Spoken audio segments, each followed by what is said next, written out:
Oke guys, welcome back to Daily Charting with Toshi, di mana kita akan daily chart your favorite cryptocurrencies. Dan sekarang kita masuk ke DCWT sesi pertama. Di mana di sesi pertama ini kita akan lebih fokus ke pembahasan Bitcoin, Ethereum, dan macroeconomics.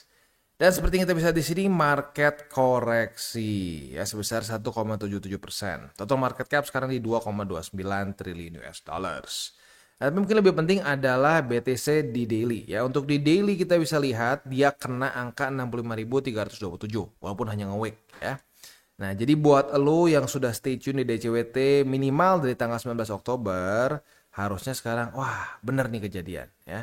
Karena kita bahas dari tanggal 19 Oktober bahwa kalau sampai 68.200-an ini gagal dipertahankan sebagai support, kemungkinan besar Bitcoin akan kembali mengunjungi 65.327. Dan akhirnya kemarin kena. Begitu ya. Nah, mungkin buat lo yang masih belum ngerti TA, masih baru-baru di sini, masih awam akan, wah gila nih Bang Toshi dukun ya. Kok bisa tahu market bakal ke sini? Bukan kita ngomong bisa tahu kemana, enggak. Kita ngelihat probability terbesarnya kemana. Ini support kuat ya. Di reclaim, wah 2 hari bertahan, taunya jebol. Udah jebol, support selanjutnya paling kuat di mana? Ya, support selanjutnya paling kuat yang di retest juga sebagai resisten beberapa kali adalah di angka 65.327. Nah, maka dari itu probability-nya besar akan ke sana. Gitu. Nah, jadi kita harus ingat ya. Walaupun ya kemarin mungkin apalagi buat lo yang awam melihat bahwa wah gila nih Bang Toshi bilang ada kemungkinan kesini dan beneran kena. Udah nih dewa lisan al-gaib. Enggak, bukan. Kita tetap ngomong probability. Tidak ada yang pasti. Begitu. Jadi jangan sampai kesannya gini, yang paling gue gak mau tuh apa ya, wah males lah lihat channel sebelah salah mulu misalkan, udah nih Toshi yang bener terus, dewa kita yang baru, enggak kayak gitu ya. Tujuan gue justru buka channel ini adalah untuk membuka mata orang bahwa investasi, mau asetnya apapun, mau saham, mau kripto, mau apapun, itu semua bentuknya probabilitas begitu. Nah, tugas kita mencari probabilitas terbesar. Nah, kemarin terbesarnya dites ke sini dan akhirnya beneran terjadi. As simple as that. Begitu ya. Jadi tujuan kita dan tugas, ya bukan tujuan lebih tepatnya mungkin tugas kita sebagai seorang trader dan investor adalah mencari probability mana yang paling besar dan kita adjust porto kita ke probability itu. Harusnya seperti itu ya. Bukan tebak-tebakan ya. Minggu depan 70 ya kayak kemarin nih. Gua sempat lihat di sosmed beberapa ya. Waktu Bitcoin tembus 68.000 nih ya. Wah, lihat nih pasti ya minggu ini ya. Lihat nih minggu ini pasti weekly close di 70 ribuan ya, akan kena 70 ribu, akan tembus 70 ribu. Tapi setiap kali terjadi koreksi semua diam. Begitu. Nah, ya kayak begitu. Itu yang bahaya. Itu yang bahaya. Janganlah sampai mau kemakan dengan para dukun gitu. Makanya kenapa gue terus ingatkan ya, kadang-kadang ada beberapa yang komen kayak gini ya, wah gila nih Bang Toshi mantap nih bener mulu, wah kita tinggal ikutin aja. Nggak bisa kayak gitu, lo harus mau belajar, karena kalau lo cuma ngikut-ngikut doang nanti lo nggak punya tanggung jawab atas trading lo sendiri begitu ya. Oke. Weekly-nya juga otomatis ya masih doing good ya, masih doing good. Apalagi nanti kalau sampai ya 4 hari ke depan weekly close-nya seperti ini ya berarti strukturnya masih sangat intact ya, which is masih very bullish gitu. Oke, next kita geser dulu ke data likuidasi ya. Ini ya, jujurnya memang apa ya suatu hal yang sebenarnya masih disayangkan, tapi pada faktanya akan selalu ada orang yang banyak over leverage gitu. Jadi kita bisa di sini dalam 24 jam terakhir 92.724 trader terlikuidasi dengan dana totalnya sebesar 279 juta US dollars. Silahkan dikali 15.000 ya, berapa besar? Gede banget ya. Dan ini hanya terjadi dalam 24 jam terakhir ya. Dan besarnya posisi long ya. Kenapa? Karena ya banyak di sini overconfident berarti ya. Nah, tiba-tiba orang yang bilang udah nih 70.000 di tangan, BTC ngepam, boom turun ya. Waktu turun akhirnya kena liquid. Begitu ya. Dari 279 juta US dollars, 202-nya adalah posisi long. Begitu ya. Nah, makanya sekali lagi ini adalah satu pelajaran ya, supaya kita tidak overconfident. Pasti ngepam atau pasti ngedam, nggak ada yang pasti. Semuanya bentuknya apa? Probability. Dan harus tetap kita punya safety belt, yaitu pasang SL atau punya plan kalau sampai daily close di mana dia, kita cut loss gitu. Ya kalau kita nggak punya plan, ya udah kita akan masuk ke statistik ini gitu. Karena ini bukan statistik cut loss loh ya, bukan posisi ditutup, enggak. Ini adalah statistik likuidasi. Artinya orang-orang yang tidak bisa menjaga resiko. Gitu. Dan gue sangat berharap keluarga TCI tidak masuk ke dalam statistik ini. Begitu, karena kita sudah sangat sering bahas ya, gimana untuk cut loss-nya dan seterusnya. Ya. Oke, tapi yang lebih gilanya apa? Ini kan dalam 24 jam terakhir nih. 4 jam terakhir 88% short yang terlikuidasi. Ya, jadi pokoknya gini ya, memang bukan bull boy atau bear boy yang terus-terusan kena liquid yang mana enggak, dua-duanya sering kena liquid ya. Maka dari itu ya, janganlah kita jadi orang yang optimis, janganlah kita jadi orang yang pesimis di market. Kalau hidup optimis nggak apa-apa, itu bagus ya. Tapi kalau di market kita optimis, kita pesimis, ya kita akan masuk ke statistik ini antara lo kena liquid short atau kena liquid long. Jadilah apa? Orang yang realis, pakai data. Begitu. Kalau pakai data, ujung-ujungnya apa? Ya lu nggak pakai perasaan juga. Kalau lu optimis, pesimis kan itu pakai perasaan gitu. Wah, gue rasa hari ini akan bullish nih. Oh, gue rasa besok akan bearish. Dirasa-rasa ya. Emang apa market ini dirasa-rasa ya? Tapi masih banyak orang yang trading dengan gitu ya. Wah, apalagi zaman dulu di 2021. Apa sih TA nggak jelas. Udah trading tuh pakai feeling. Gila, gue mikir pakai feeling. Lu relationship aja ya, hubungan aja lu misalnya dengan istri atau dengan pacar lo cuma pakai perasaan, itu nggak akan kemana, apalagi investasi gitu ya. Oke, sekarang kita akan ngomongin economic calendar, dan sekali lagi pentingnya kita tahu kapan akan keluar data-data penting ya. Jadi volatility kemarin basically terjadi ya, atau meningkat lah, bukan terjadi, meningkat di jam-jam penting, di jam-jam rawan ya. Jadi kemarin itu kan kita ada keluar dua data penting, existing home sales dan juga crude oil inventories. Ini keluar jam 9 dan setengah 10 ya. Mau lihat Bitcoin seperti apa? Bitcoin ini di jam 9 malam. Apa yang terjadi? Boom. Lanjut lebih turun. Ini BTC. BTC dibilang ekstrim banget enggak? Mau lebih ekstrim, Ethereum ya. Cenderung turun, cenderung melemah, lower low, lower high, lower low, lower high, lower low, lower high. Jam 9 malam dikasih bensin. Des. Ya. Dan kalau lo mau lihat ton juga ya mirip-mirip ya, jam 9 malam. Des ya. Nah, jadi ini dia alasannya kenapa kalau gua kan intermediate nih di tengah-tengah, nggak terlalu konservatif, nggak terlalu agresif.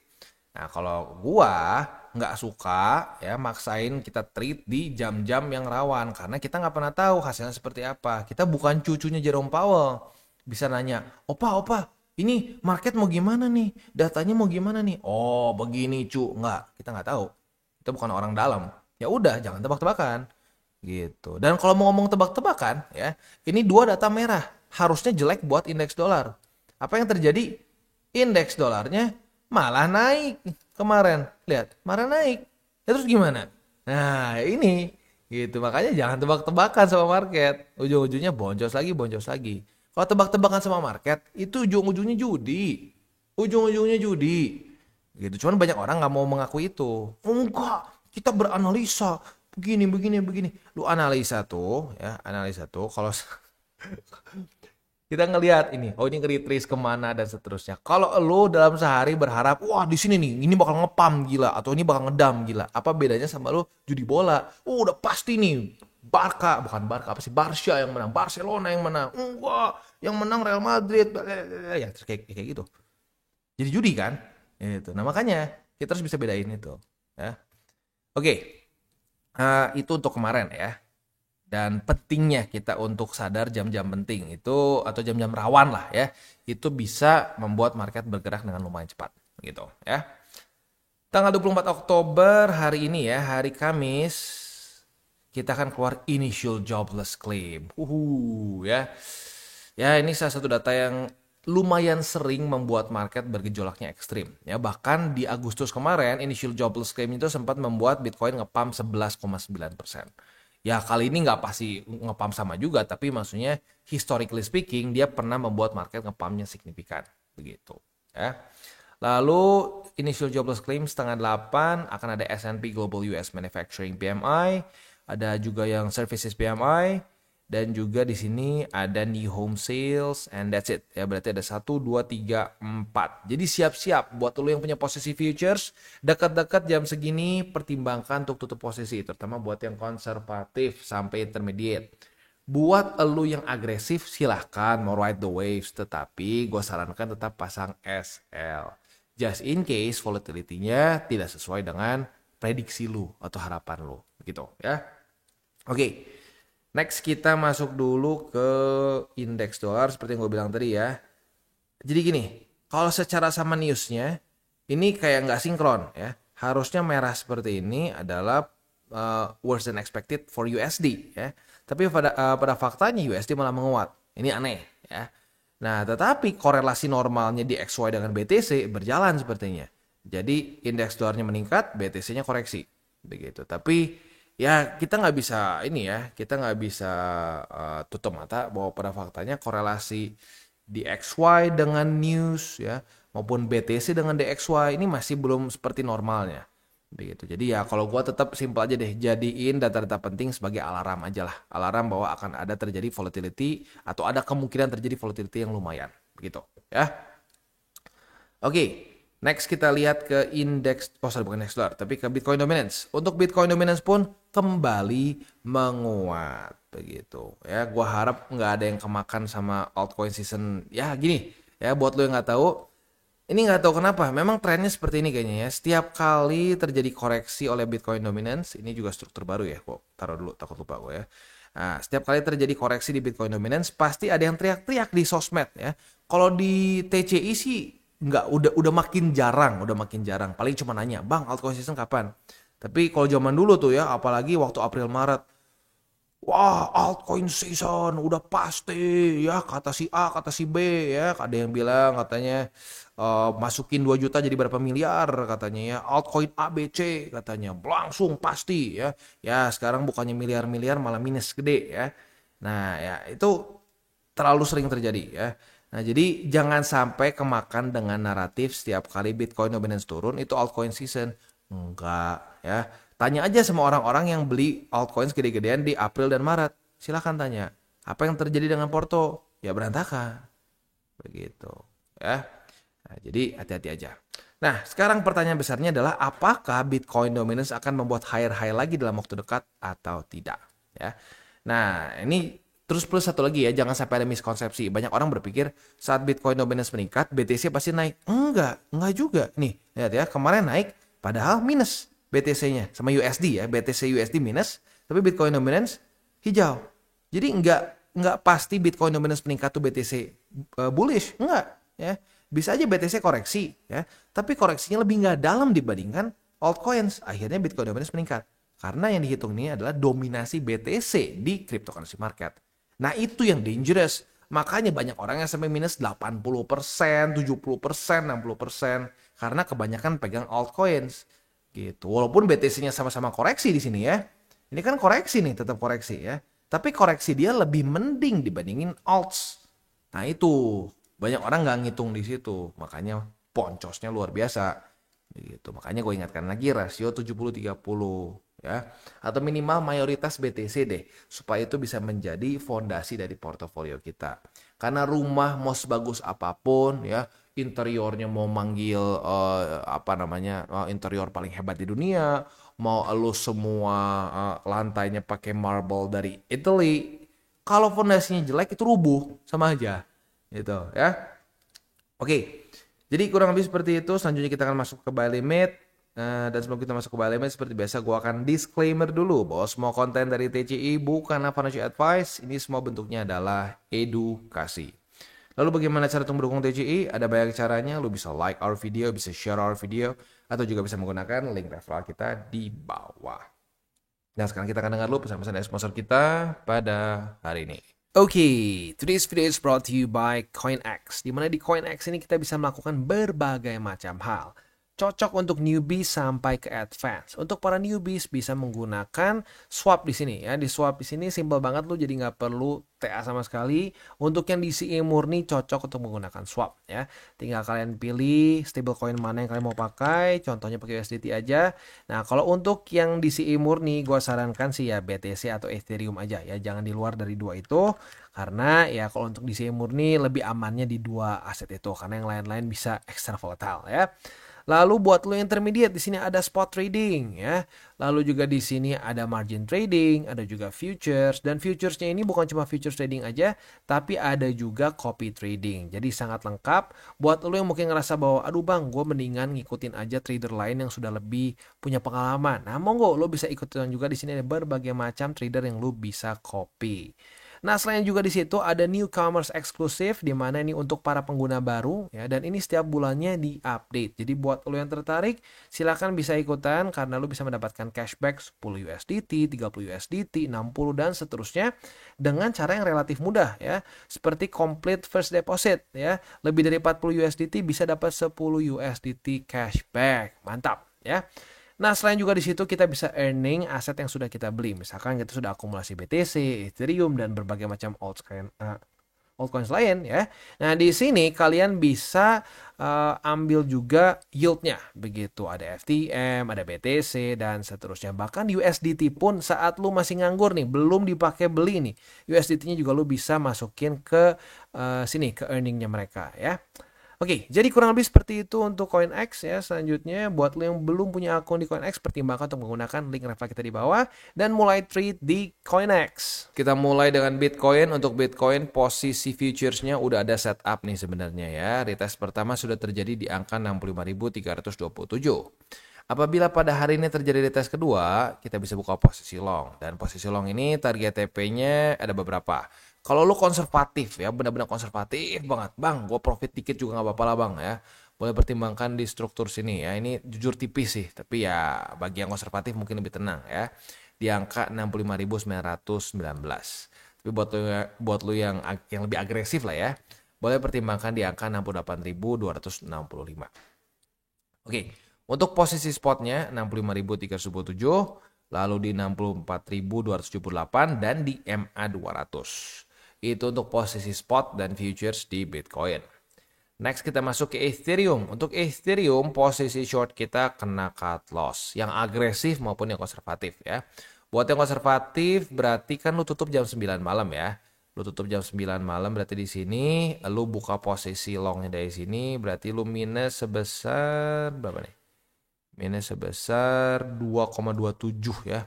Nah, kalau lo daily close buat lo yang agresif, lo berarti daily close-nya di sini ya. Buat yang daily close di sini artinya lo minus sebesar 3 something. Nah, ya jadi sama-sama cut loss, tapi buat yang konservatif biasanya kalau kita menghindari jam-jam penting cenderung lebih nggak dalam. Cenderung ya, nggak selalu begitu ya. Oke, itu untuk posisi untuk posisi longnya. Untuk posisi spotnya ini tembus 3 ya, 1 2 3. Jadi ada di MA50, di 2464 dan di 2419. Itu kurang lebih untuk posisi spot dan futures di Bitcoin dan di Ethereum. Nah, sebelum kita tutup DCWT sesi pertama ini ada sedikit wejangan ya, ada sedikit wejangan. Tapi mungkin sebelum masuk ke wejangan, gue mau appreciate dulu ya untuk para subscriber TCI. Sepertinya kalau gue perhatiin untuk pertanyaan altcoin semakin berkurang ya, semakin berkurang. Bahkan dalam beberapa hari terakhir, terutama saat Bitcoin dominance turun ya, itu nggak banyak yang nanya, oh altcoin season enggak ya. Kayaknya udah, karena mungkin nyari setiap hari gue bahas ya untuk jangan terkecoh ya. Jadi gue appreciate dulu itu ya, appreciate bahwa semakin berkurang, signifikan berkurang orang yang nanya, bang kapan altcoin season, atau malah kadang-kadang udah makin berkurang juga orang-orang yang komen altcoin season akan dimulai. Itu dulu selalu ada aja gitu ya, kayak ini ya, orang mendeklarasi. Jadi ya gue ingatkan sekali lagi ya, market itu ya, kayak mantan paling kejam. Jadi lu jangan kasih harapan lu ke mantan gitu. Oh, gue berharap lu begini. Yang ada market malah kebalikannya gitu. Dia ngelakuin kebalikannya. Nah, jadi janganlah berharap-harap, Janganlah menuntut market harus begini begitu ya. Tugas kita adalah apa? Bereaksi terhadap market ya. Ini terdengar simpel, bereaksi terhadap market, ya bang, ya bang, ya bang. Tapi buka posisinya, oh gue berharap ke sini, ya itu namanya ngarap tetap gitu. Cuman orang nggak sadar gitu. Jadi please ya, ikuti SOP. SOP udah keluar, buka ya buka posisi longnya ya. Cut loss ya cut loss. Ya udah, lakuin aja. Gitu. Saat kita cukup sering melakukannya terus ya, nanti ketemu win rate-nya berapa. Nah, itu. Ujung-ujungnya itu ya. Oke, itu kurang lebih untuk DCWT sesi pertama. Kita tutup dengan 3 golden rules. Jangan pakai uang panas, jangan over leverage, dan berpikirlah jangka panjang. Oke guys, jadi itu adalah akhir dari segmen DCWT kita pada hari ini. Dan jangan lupa, bagi kalian yang merasakan manfaat dari segmen ini, jangan lupa untuk share ke teman-teman kalian. Dan apabila lu pengen mensupport channel kita, ya TCI, jangan lupa untuk menggunakan link referral kita di bawah. Nggak wajib ya, tetapi apabila lu menggunakan link referral kita di bawah, ada macam-macam ya, dari Bybit, Huobi, Maxi, toko kripto, dan banyak lagi ya. Walaupun nggak wajib, tapi kalau menggunakan link referral kita, lu secara langsung membantu perkembangan dari TCI. Dan satu lagi, jangan lupa juga untuk join Telegram group kita, di mana kita bisa ngobrol-ngobrol santai mengenai dunia cryptocurrency secara 2 arah. So, jangan lupa untuk like, subscribe, click the bell icon, and see you on the next video.